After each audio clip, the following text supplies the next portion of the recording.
Welcome back everyone. Welcome to civil services study practice set number ये 214 है। UPPSC PCS के लिए।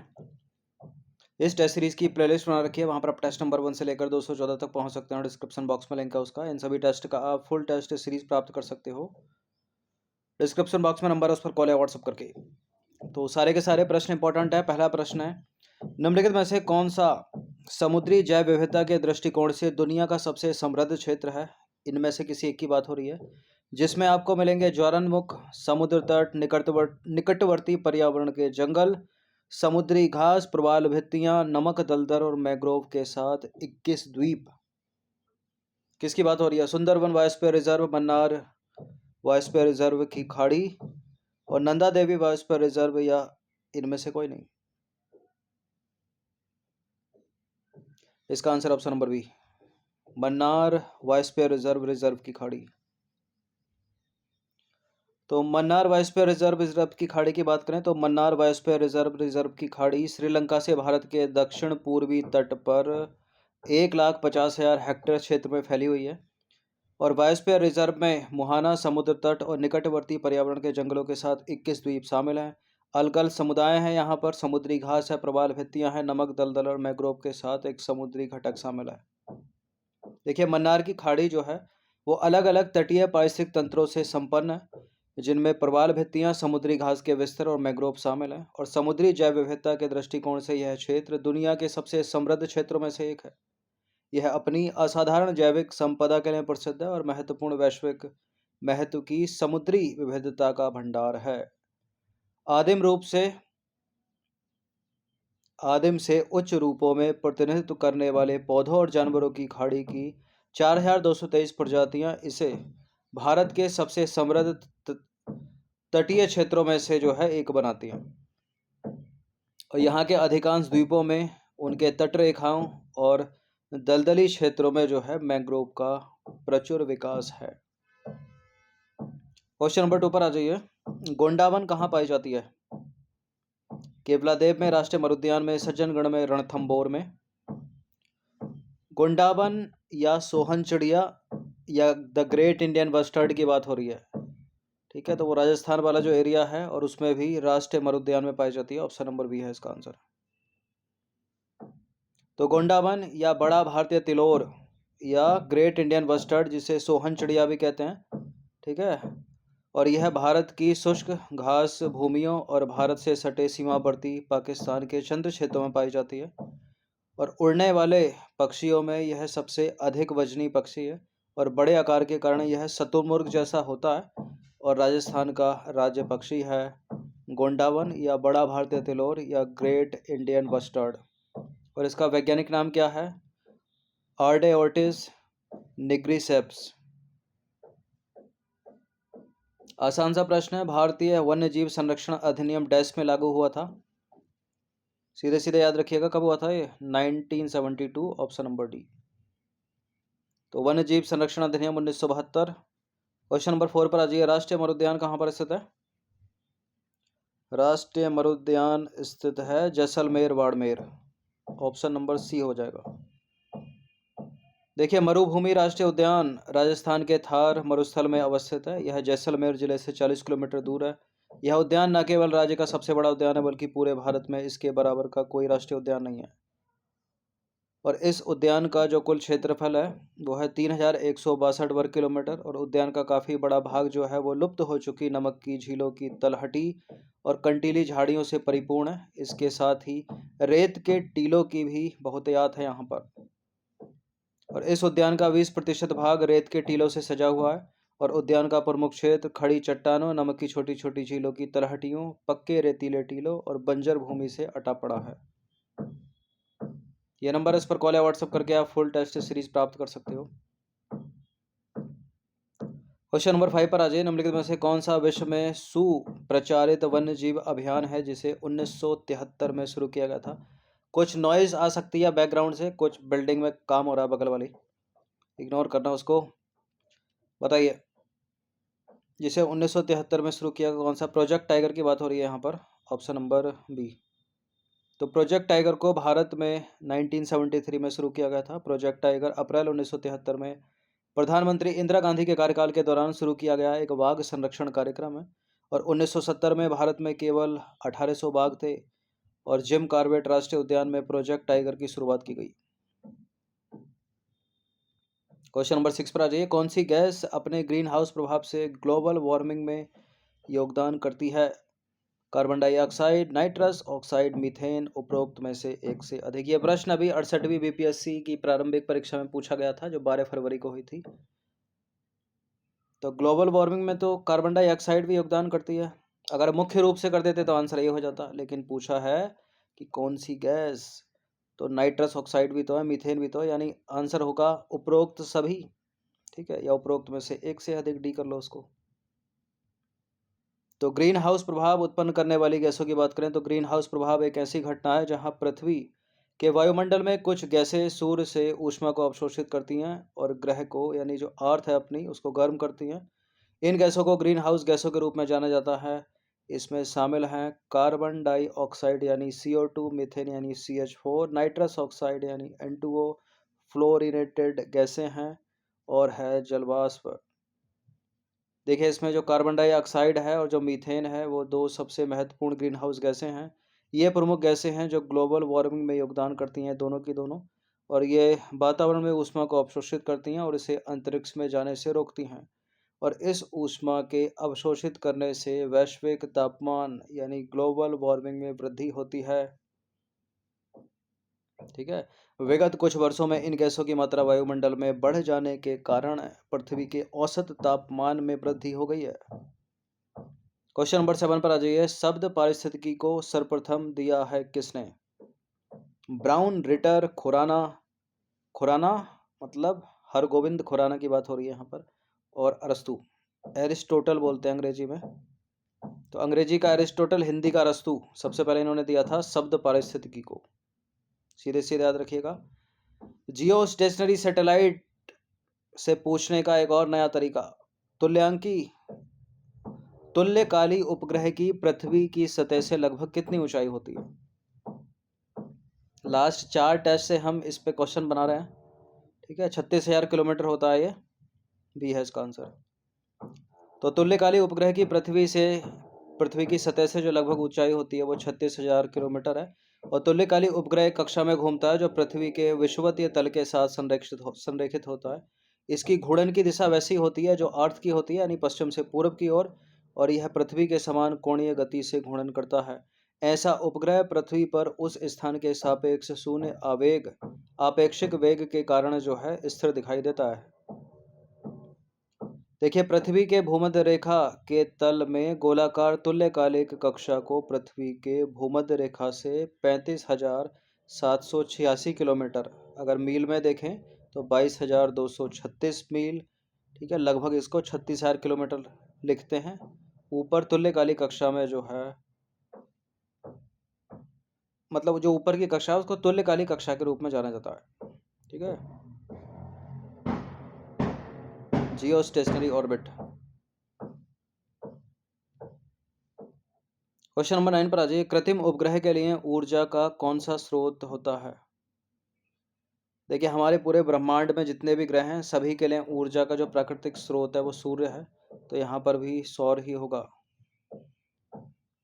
तो कृत्रिम उपग्रह में सौर सेल विद्युत ऊर्जा का प्राथमिक स्रोत होता है। सिलिकॉन का उपयोग जो है सौर सेल और प्रकाश वोल्टेज सेल में किया जाता है। ये जो है प्रकाश को विद्युत ऊर्जा में परिवर्तित करने के लिए प्रकाश वोल्टीय प्रभाव का उपयोग करते हैं। और प्रकाश वोल्टीय प्रभाव वह प्रभाव है जिसके कारण कुछ अर्धचालक पदार्थों में प्रकाश ऊर्जा विद्युत ऊर्जा में परिवर्तित हो जाती है। सोलर सेल जो होता है एक पीएन डायोड होता है। सोलर पैनल उपग्रहों पर लगे होते हैं क्योंकि अंतरिक्ष में सौर ऊर्जा प्रचुर मात्रा में होती है। सौर सेल प्रकाश ऊर्जा को अवशोषित करते हैं और इसे विद्युत प्रवाह में परिवर्तित करते हैं। जो सूर्य है वो ऊर्जा का एक बहुत शक्तिशाली, स्वच्छ और सुविधाजनक स्रोत है।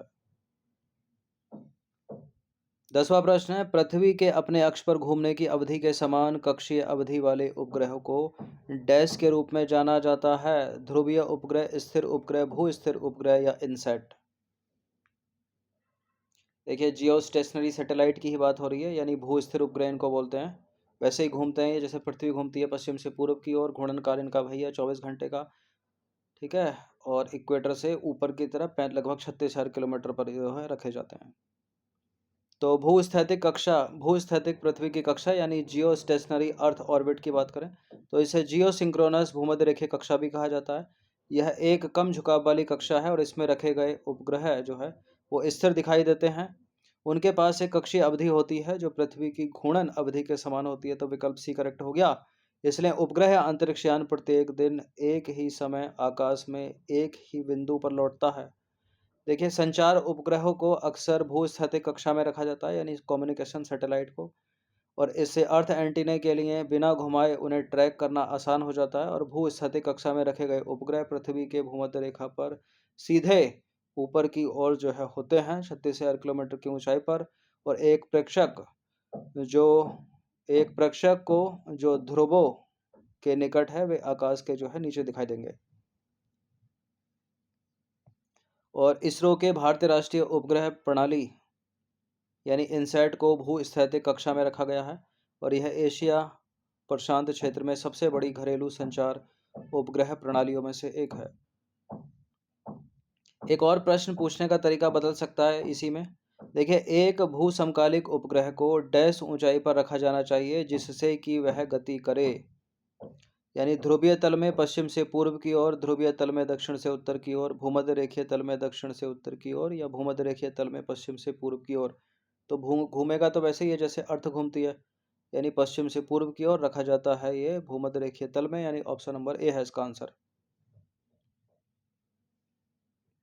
तो देखिए, एक भू-स्थिर उपग्रह पृथ्वी की परिक्रमा करने वाला उपग्रह है जो उसी समय पृथ्वी के चारों ओर घूमता है जब पृथ्वी अपने अक्ष के साथ घूमती है, और परिक्रमण के समान समय के कारण यह पृथ्वी से स्थिर दिखाई देता है, इसलिए इसे कहते हैं भू-स्थिर। और भू-स्थिर उपग्रह को पृथ्वी के भूमध्य रेखा से लगभग 35,800 या 746 किलो या लगभग में 36,000 किलोमीटर की ऊंचाई पर जो है रखा जाता है। और एक भू-स्थिर उपग्रह को भू समकालिक उपग्रह के रूप में भी जाना जाता है क्योंकि यह पृथ्वी के घूर्णन से मेल खाता है। हम जानते हैं कि पृथ्वी पश्चिम से पूर्व की ओर घूमती है, इसलिए उपग्रह को पृथ्वी से स्थिर दिखने के लिए भूमध्य रेखा में पश्चिम से पूर्व की ओर पृथ्वी की परिक्रमा करनी होगी, जो करता भी है वो। अब आ जाइए कम्युनिकेशन सैटेलाइट पर। संचार उपग्रहों को डैश में रखा जाता है, तो इनको भी वहीं रखा जाता है, ठीक है, भू स्थिर कक्षाओं में। बी है इसका आंसर, ठीक है। बाकी ये डेफिनेशन ऊपर जैसी रहेगी कि एक भू स्थिर उपग्रह पृथ्वी की परिक्रमा करने वाले उपग्रह हैं जो उसी समय पृथ्वी के चारों ओर घूमता है जब पृथ्वी अपने अक्ष पर घूमती है, और परिक्रमण के समान समय के कारण यह पृथ्वी से स्थिर दिखाई देता है और इसलिए इसको भू स्थिर कहा जाता है। भू स्थिर उपग्रह पृथ्वी की भूमध्य रेखा से लगभग 36,000 किलोमीटर या 35,800 किलोमीटर की दूरी पर जो है स्थित होते हैं। और भू स्थिर कक्षाओं में उपग्रह ऐसे होते हैं कि वे पृथ्वी के बिंदुओं से स्थिर दिखाई देते हैं। संचार उपग्रहों को एक भू स्थिर कक्षा में रखा जाता है ताकि पृथ्वी पर स्थित एंटीना को उन्हें ट्रैक करने के लिए घूमना न पड़े, लेकिन आकाश में उस स्थिति में स्थायी रूप से इंगित किया जाता है जहां उपग्रह स्थित है। इन सभी टेस्ट को आप पीडीएफ से भी पढ़ सकते हो, पीडीएफ पेड टेलीग्राम ग्रुप में ही मिलेगा। क्वेश्चन नंबर 13 पर आ जाइए। गुरुत्व त्वरण जी, इसके बारे में स्टेटमेंट है, पृथ्वी के केंद्र में अधिकतम होता है, भूमध्य रेखा पर अधिकतम होता है, भूमध्य रेखा से ध्रुवों की ओर कम होता जाता है और ध्रुवों से भूमध्य रेखा की ओर कम होता जाता है। तो गुरुत्व त्वरण जी का मान पृथ्वी के केंद्र में होता है न्यूनतम, तो पहला वाला तो गलत हो गया। भूमध्य रेखा पर होता है न्यूनतम, ये भी गलत हो गया। भूमध्य रेखा से ध्रुवों की ओर जाने पर, भूमध्य रेखा से यह हो गया पोल, ठीक है, नॉर्थ पोल, और नीचे वाला हो गया साउथ पोल। भूमध्य रेखा से ध्रुवों की ओर जाने पर बढ़ता जाता है, यहाँ कम होता लिखा तो गलत है। और बाकी ध्रुवों से भूमध्य रेखा की ओर, ध्रुवों से भूमध्य रेखा की ओर कम होता जाता है, ये वाला सही है, डी वाला। ये सब पता होना चाहिए आपको। देखिए, गुरुत्व त्वरण जी निम्नलिखित 4 कारकों में से सबसे प्रमुख रूप से प्रभावित होता है। कौन से? पृथ्वी का आकार कैसा, पृथ्वी की घूर्णन गति, पृथ्वी की सतह से ऊंचाई कितनी, पृथ्वी की सतह के नीचे की गहराई, और पृथ्वी पूर्णतः गोलाकार नहीं है बल्कि एक चपटी गोलाकार है। देखिए, पृथ्वी की त्रिज्या इसकी विषुवत त्रिज्या से 21 किलोमीटर छोटी है, ठीक है। और पृथ्वी की सतह पर गुरुत्व त्वरण का जो मान है, ये 1 नंबर में पूछ लेते हैं सीधा सीधा, कितना है? 9.8 मीटर प्रति सेकंड स्क्वायर। और गुरुत्वाकर्षण घटता है जब कोई व्यक्ति ध्रुवों से यानी पोल्स से इक्वेटर की तरफ जाता है तो कम होता है। ठीक है, तो डी वाला सही है केवल। एक और प्रश्न आ गया, भूस्थैतिक उपग्रह का कौन सा भौतिक गुण पृथ्वी के भौतिक गुण के समान है? रैखिक वेग, रैखिक त्वरण, कोणीय वेग या कोणीय संवेग? ठीक है, जियो स्टेशनरी सैटेलाइट है। इसका उत्तर क्या है? इसका उत्तर है ऑप्शन नंबर सी, कोणीय वेग। तो भूस्थैतिक उपग्रहों के लिए आवश्यक शर्तें क्या क्या? इसे पृथ्वी के विषुवतीय तल के साथ संकेंद्रित कक्षा समतलीय में घूमना चाहिए और इसके घूर्णन की दिशा वैसे ही होगी जैसे पृथ्वी की होती है, यानी पश्चिम से पूर्व की ओर। और पृथ्वी के परितः इसका परिक्रमण काल ठीक वही होना चाहिए जो पृथ्वी जो है अपनी अक्ष पर घूमती है, यानी 24 घंटे। और इसका कोणीय वेग जो है वो पृथ्वी के समान होता है। तो सी वाला स्टेटमेंट सही है, सी में था ना। क्वेश्चन नंबर 15 पर आ जाइए, बड़ा ही महत्वपूर्ण प्रश्न है ये। ठीक है, प्रिज्म द्वारा सफेद प्रकाश को विक्षेपण में प्रकाश का कौन सा रंग अधिकतम विचलित होता है? फिर से बोलते हैं, प्रिज्म द्वारा सफेद प्रकाश के विक्षेपण में प्रकाश का कौन सा रंग अधिकतम विचलित होता है? एक पूछेगा कि अधिकतम विचलित होता है वो बता दीजिए, एक जो न्यूनतम विचलित होता है वो बता दीजिए। अगर छोटी क्लास में स्कूल में आपने विवग्योर पढ़ा होगा तो करेक्ट कर ले जाओगे इस प्रश्न को। ठीक है, अधिकतम विचलित होता है वॉयलेट यानी बैंगनी रंग, और सबसे कम विचलित होता है लाल रंग। और खतरे के जो सिग्नल होते हैं वो लाल रंग के बनाए जाते हैं। कई बार साइंस का प्रश्न जो एग्जाम में पूछा गया है, ठीक है, क्योंकि उसकी वेवलेंथ अधिक होती है, तरंग दैर्ध्य। तो यह प्रकाश का वर्ण विक्षेपण स्कूल में अगर आपने पढ़ा हो तो, यानी डिस्पर्सन ऑफ लाइट बोलते हैं इसको। ठीक है, यह है ग्लास प्रिज्म और यह है वाइट लाइट। जब इससे गुजरेगा तो 7 अलग अलग रंगों में ये विभाजित हो जाएगी। ठीक है, violet, blue, green, yellow, orange और रेड। ठीक है, विवग्योर। और प्रकाश का वर्ण विक्षेपण एक प्रिज्म के माध्यम से गुजरने पर सफ़ेद प्रकाश की किरण का अपने अवयवी रंगों में वियोजित होने की घटना है। और प्राप्त 7 रंगों के बैंड को दृश्यमान यानी स्पेक्ट्रम कहा जाता है। और सफ़ेद प्रकाश का वर्ण विक्षेपण इसलिए होता है क्योंकि सफ़ेद प्रकाश के रंग कांच के प्रिज्म के माध्यम से विभिन्न गति से यात्रा करते हैं। ठीक है, अब आ जाइए, जब सफ़ेद प्रकाश का वर्ण विक्षेपण एक प्रिज्म के माध्यम से होता है तो अधिकतम विचलन बैंगनी रंग का यानी वॉयलेट कलर का होगा, न्यूनतम विचलन होगा रेड कलर यानी लाल रंग का। और बड़ा ही महत्वपूर्ण सवाल है, इसको हमेशा याद रखिएगा। तो सी करेक्ट है। ठीक है, तो 15 प्रश्न थे ये, इनकी प्रैक्टिस कर लीजिएगा आप। प्लेलिस्ट में ये टेस्ट ऐड हो जाएगा। तो 214 टेस्ट जो है हो गए हैं यूपीपीसीएस के, हर दिन प्रैक्टिस करते रहिएगा। इन सभी टेस्ट का पीडीएफ प्राप्त कर सकते हो, नंबर है पेड ग्रुप का। और बाकी सब्सक्राइब रखिएगा सिविल सर्विसेज स्टडी चैनल को। धन्यवाद।